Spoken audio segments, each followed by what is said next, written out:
Welcome to Into the Filmverse, a movie podcast for movie fans. I'm Mytchel Chandler. And I'm Bryce Payne. Today we are reviewing Pixar's newest and cutest adventure in Turning Red and Christopher Nolan's trippy time travel sci-fi adventure, Interstellar. Letterboxd, if you're not on it, what are you doing? Come peep our film reviews. You can find me, Mytchel Chandler, at Mytch Reviews, and that's MYTCH. You can find me, Bryce Payne, at Payne Reviews, Payne Reviews. Well, Bryce, what did you think about Mei Mei puffing into a fluffy red panda? I loved that movie. It was so good. So good. And I didn't expect it to be good. That's the best part. I remember seeing the trailer and being like, man, I feel like the animation's kind of off. I feel like it's like... Wait a minute. Didn't at the beginning of this, you were like, I don't think this will be really good. And I was like, I'm so excited. And you're like, I don't know, man. I feel like that was our whole thing. That's exactly what happened. Because you sent me the trailer and I was like...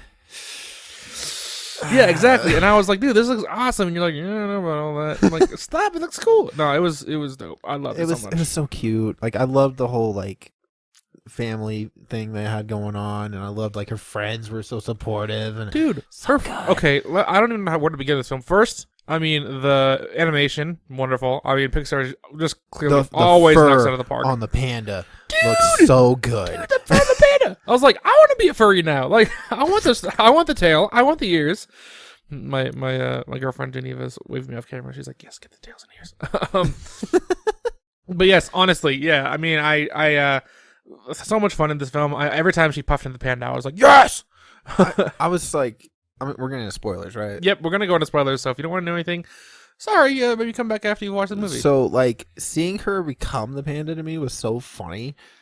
Just the scene where it happens, because I was like, man, imagine that though. You just wake up and you're like, oh shit, I'm a panda. It's clearly reminiscent of I don't know, you've seen it in a lot of things, when something happens to somebody and they, Spider-Man. Yeah, Spider-Man. Yeah, exactly. With the toothpaste, the toothpaste Andrew Garfield thing, and he broke the anyways. But yeah, I mean, or turn into a big monster and you're like, oh my god, I turned into a big monster. But then again, I don't know, just something about it being a red panda just makes me so happy. Dude, I didn't think I would like the red hair on her either, and I was like, yes. It actually oh my god, I didn't even notice at first. I was like, wait, oh right, she got red hair. And then for some reason I thought it was just her that got the panda thing. And at then first they're I did too. It's a family thing. I was like, yo, what? Yeah, exactly. I was like, yo, it's a family thing, and then I realized that they all have little pendants and things. Dude, I didn't catch on to her family's pendants till the end. My girlfriend showed it to me immediately. She's like, "See, they all have pandas," and I'm like, "Wait, what?" And she's like, "Yeah, see, they have the things." I'm like, "Oh my god, they did!" Yeah, no, I didn't catch that at all. God, I loved seeing them work to So for people that don't know, she becomes a panda. She tries to hide it, and her friends end up finding out because they come visit her after she starts going through this. I'm gonna call it quarantine. Yeah, pretty much. Try to stay safe until the moon happens, where she can get the red pendant. moon, right? And her friends show up, and instead of them being like, "What the hell?" they're like, "Oh my god, you're so cute." Yeah, exactly. And I was like, which I just love the friends. reaction. Yeah, true friends. Mm-hmm. I loved how distinct each friend was. Dude, they all had their own personality. I can't remember names, but it's the one that was really quiet. The one that was yeah, the one that always looked like she was just mad, and I was like, "You're my favorite." I figured she would be. And then she she was so funny. All the characters are funny, all of them. And then them working together because they decide they want to go to a Four Town concert. Four Town, because they're obsessed with this boy band. Four Town for and life. So their parents all say no. Even May, that's main character's name, right? Yep, May. And her mom's like, "No, you have a panda, dude. You school is one thing, but concert, no." Showing her conquer the panda was really cool. 100%. She passed the kitten box. The kitten box. That was funny. I like that a lot. I'm they passed the kitten. What? They passed the kitten box. But honestly, a lot of those scenes where she was fighting her and a panda, especially the scenes near the end, when she was trying to separate and combine. Yeah, it reminded me of the Force and Star Wars. Yeah, it is a part of you. Yeah, it's a part of you, and it's something that you can't you can separate yourself from. I think that'd be really cool. If they were gonna I mean, this is me side tangenting on Star Wars real quick, but just imagine something like that, but separating yourself from the Force. That's what they had to do to separate themselves from the Force. Knights of the Republic 2. The video game, the main character's in exile, and they are cut off from the Force, and they start re-feeling it again. The whole journey is them rediscovering the Force, which is interesting. I mean, we're not talking about Star Wars here, but to go back to Turning Red and how they just had the red pandas inside their pendants, so they break them and they're still there.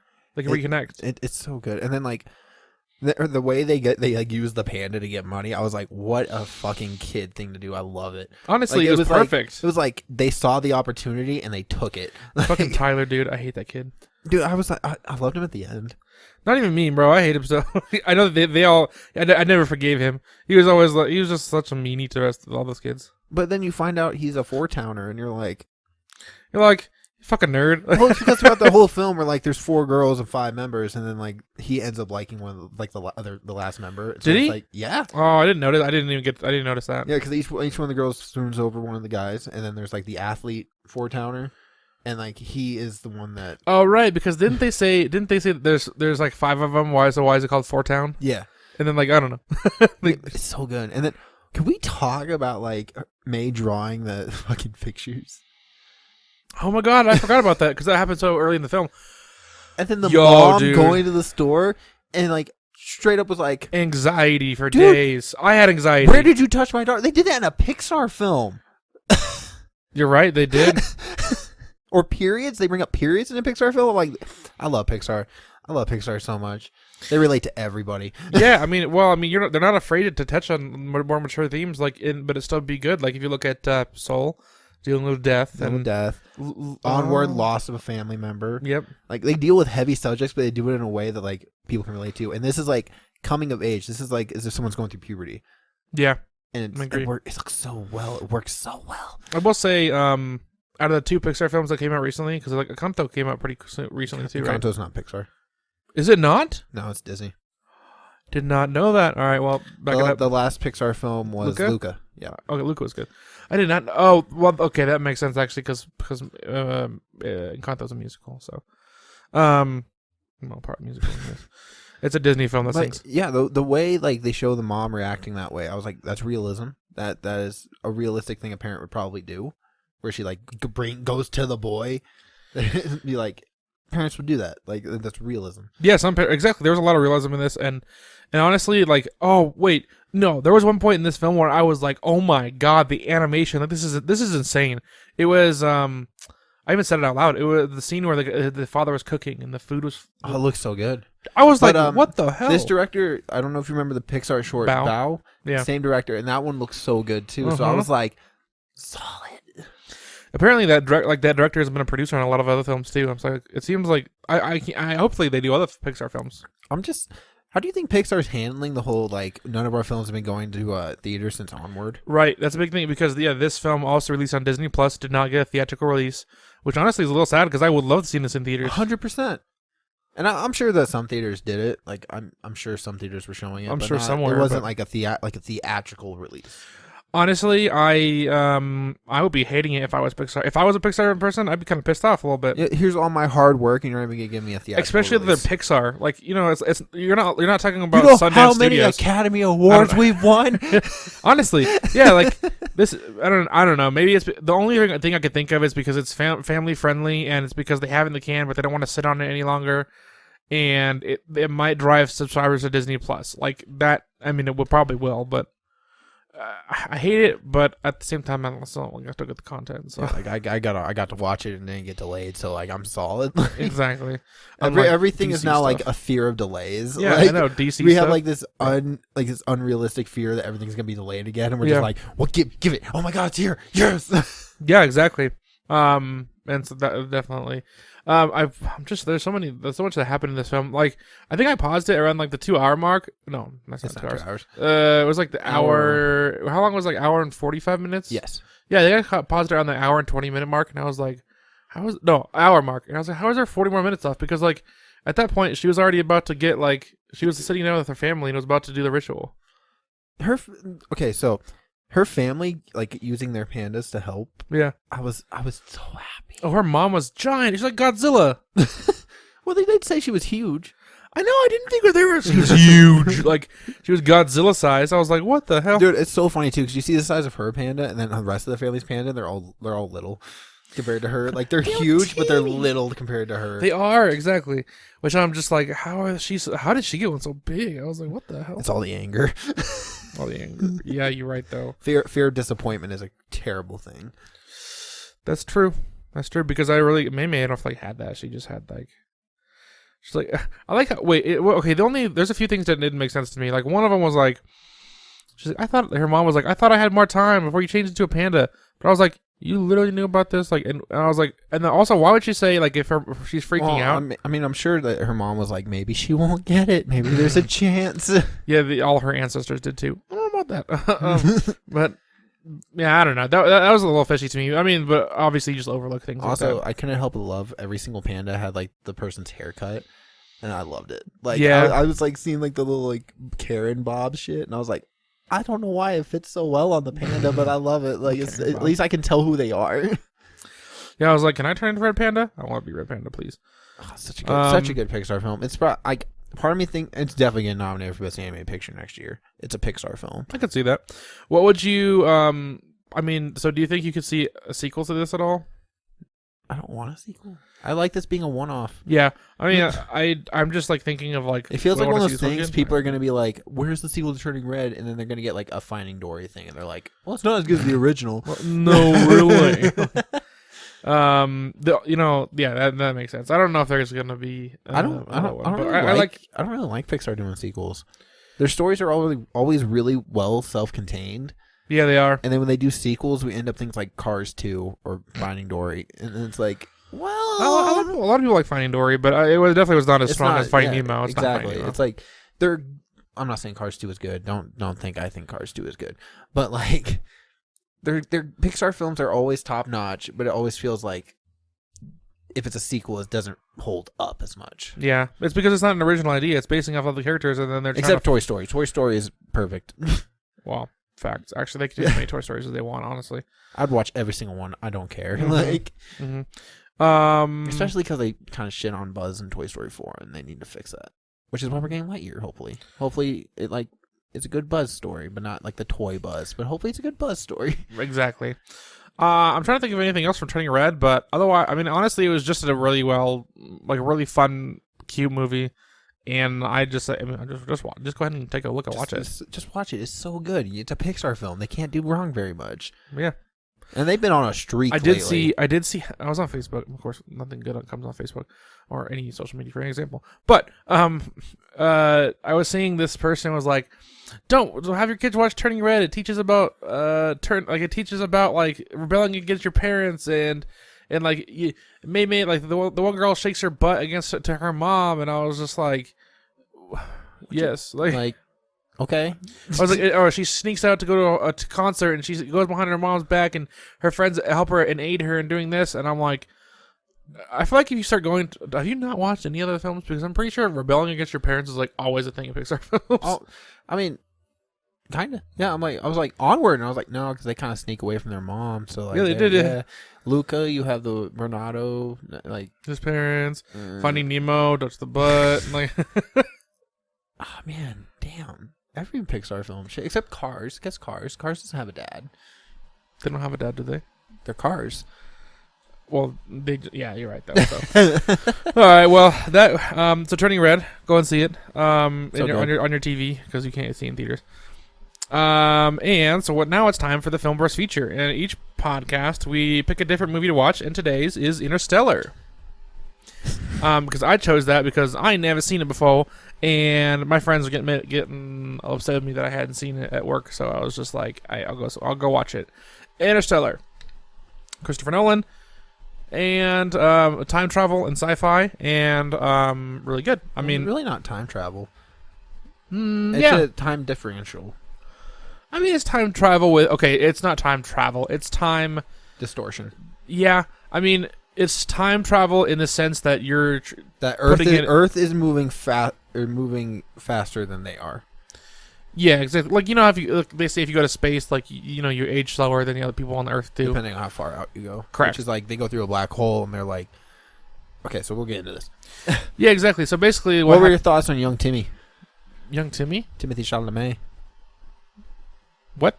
He played the sun when he was first on Earth. Oh my god. Dude, no wonder it was pretty good. Not gonna lie. I had no clue that's Timothy Chalamet the first time I watched it. I mean, I'll have to go back and like just kind of click the scenes. As soon as you realize it's Timothy Chalamet, you're like, oh yeah. Because like actually, it was funny because I was actually like, that kid is really good. Like I didn't even know it's Timothy Chalamet, but I just remember like this is like that's a good kid actor. Yeah, it's Timothy Chalamet. And then like when he wow. the older version of Timothy Chalamet is Casey Affleck. I didn't like the older version that much. I just like Casey Affleck. That's fair. Casey Affleck is such a good actor, and I shove it Ben Affleck. Casey Affleck I like more. I love it. But yeah, so Interstellar. I mean, obviously the whole thing with I don't know. With them going into a black hole, and then time is different, so they have to get back to Earth. And the Earth is dying. The Earth is dying, so they have to get they have to find a habitable planet. And then Matt Damon shows up and betrays Matthew McConaughey. Okay, so when Matthew McConaughey goes through the black hole and they go to this water planet, right? And they get on the water planet, and this is one of the best things about this movie. That was scary. The tidal waves, man. And then like they leave, and it's been like 23 years, and he's like, "Where the hell was she?" And they're like, "Oh, she's probably died like an hour ago or something like that." Yeah. And I was like, "Fuck time and space, bro." I know. I was so confused. Like 23 years for that one dude. Like what the fuck? And then they go to the next, or they waste all their fuel getting off the water planet, and they're like, "Well, we have to go to another planet. We can choose this guy or this guy." And they go to Matt Damon's, which I love this that you didn't know he was in it, because like I always forget he's in it. He just showed up, and I was like, "What?" And then he's like, he basically is like, "Yo, no, I actually you can't live here. I just want to leave." So, and then he tries to kill him. He does. Yeah. Just listen to my voice. I'm right here with you. Just listen. I was like, "You're fucked up. Like, you a fucked up man." Yeah, he is. And I loved the way he died. Like, yeah, I did too. Blown apart. Also, awesome. that next scene of him reattaching himself, or Matthew McConaughey attaching himself back to that ship, that was so dope. So good. Because like they had to do it because otherwise they'd be dead. And all this time, all this time while they're in space, and this is happening really slow for them, like it's normal speed. Earth is going like super fast. Yep. So like times to like his daughter was like I want to say like 10, 12 when he left, and like there's a point where he gets out the water, or is the water planet? Yeah, he gets out the water planet. 23 years have passed, and she sends a video and is like, "I'm the same age you are when you were when fuck you are left." you? Yeah, exactly. And I was like, damn. Oh, and that was I've actually seen that scene before where he's like crying and stuff like that because I think somebody's used it like as a meme template. Probably. But yeah, it was super not cool, bro. And then like they have this whole thing where like to get to the last planet they have to slingshot around because they find out that they actually can't save the Earth, like they can't get back, so like they're stranded. So then he like puts himself and Case, which is a robot marine, through the black hole, and it like turns out that he's the reason he went to space in the first place. I know, he's just stay, and he couldn't make himself stay. So good. And like I remember the first time I watched that, and I was mind fucked. Like I was like sitting there, I was like, "What the hell is happening here?" I think I still prefer Interstellar. What's the other trippy Nolan film that you break through dreams? Tenet? Oh no, that's Inception. Yeah, Inception. I know. Christopher Nolan. I love Inception. I love Christopher Nolan films though. Except for Dunkirk, I hate Dunkirk. No, I hate Dunkirk too. That's his bad day. To be honest. I don't like it. I still don't get why people love it so much. But we're not talking about Dunkirk. We've done that before. We have a lot. It was probably on one of our other episodes actually. But Interstellar ends with like him telling his daughter about like how to find space, how to control gravity. It's so cool. Yeah. And like it's such a good ending, and it's so bittersweet, and it's so good. It's so good. And the one thing I love the visuals. The visuals in this film are beautiful, breathtaking. Something about I'm not a sci-fi person, but something about space scenes are so gorgeous. Like I hate it, but I love it. Oh, that's what I want to say. So normally in space, like I don't like space films, like the type of films where you have a human just going to space and like in a regular spacecraft, and like he has to float around and like maneuver around space, because it's just like I hate it. Like I want to see like somebody flying around space, like I want to like if I'm looking sci-fi, I want it to be like adventurous and not just something that could actually happen. Well, like I really loved Gravity. Like I thought that was a really well done sci-fi film. I also like Martian. I haven't seen Gravity, but Martian's really good too. I love Martian. Something about like people just like in space surviving. I'm like, yeah, but horror movies in space, I'm like, I don't like you. Well, that's what I'm saying. But with this film, I didn't feel that way. Like, I loved it because I loved the sci-fi part of it. How was your audio for this movie? Oh my god, oh my god, I forgot to tell you that, didn't I? No, I did tell you that, and bro, it was horrible. The audio, I recorded it, I recorded it, and my eyes are bleeding. Like, there were certain scenes where it was like, wee! For 5 minutes straight, and I'm like, stop. Dude, I laugh because last time I watched it, my sound system wasn't nearly as up as it is now. Yeah. And I kept having to turn up and down the volume because I would turn it up to hear the audio, the dialogue. Yeah. And then the minute effects would happen, it'd be shaking the room, and I'd be like, God damn it, I gotta turn it down. And so I had time to do that again, but this time it was worse because I had the subwoofer and all that shit hooked up, and I'm just like, oh god, I'm never watching Interstellar again. This is too much work to watch a movie. And there's so many scenes where the effects overshadowed the dialogue, and I was like, why, dude? I just want to know what they're saying. I get it. I know, I get what you're doing, Nolan, but I hate it. No, honestly, that is a big flaw. Actually, wait a minute. That's kind of a consistent thing he's had, because Interstellar has that issue, Tenet has that issue. It's he remember, he puts the effects on a whole nother level than he does the audio, and I'm like, I don't need to hear an explosion over people talking, please. I shouldn't have them whispering. An explosion that's not even happening. Yeah, exactly. Or just random music that's just playing over the thing, but it's way louder than the dialogue, and I'm like, what are they? It's so irritating for me. Subtitles, please. I was kind of hoping that with the new sound system and receiver and shit, it wouldn't have that issue, and it did, and I was like, God damn it. Yeah, exactly. So, but it's such a good watch. It's one of those things where it's so good, and I love it. I do not mind rewatching it. It's just a pain in the ass to keep having to turn up and down. The volume. You definitely have to find maybe even turn subtitles on might help. I mean, it would help if I didn't live on the third floor of an apartment building. True. Because all I can think about was my poor neighbors. Just shake the floor. All right, guys. Well, thank you for joining us. And do us a favor, if you liked the episode, be sure to follow us and turn on notifications so you can hang out with us again. If you want to keep up with our activities outside the airwaves, you can stalk us on Instagram at Into the Filmverse Podcast and stay posted for a new TikTok. We're working on shit. We're working on stuff, and it's a process. We also got and speaking of, it's time travel, the Adam Project. If you are interested in hearing our thoughts about that, go ahead and check out our YouTube channel at Into the Filmverse Podcast. Look at us making moves. Bryce, where can people follow you in your enrapturing escalades online? You can find me on Letterboxd at Payne Reviews. Wow, my throat burns now. I don't know why. Payne Reviews. Instagram at Payne Loves Cinema, and Twitter at Sanguine Films. And you can stay connected with me, Mytchel Chandler, by simply following me on Facebook and Instagram at Author Mytchel Chandler, on Twitter at Mytchel Chandler, and Letterboxd at Mitch Reviews. And remember, Mitch is spelled with a Y, so that's Mytch. That's all for this time, our fellow cinephiles, and until next time, Excelsior!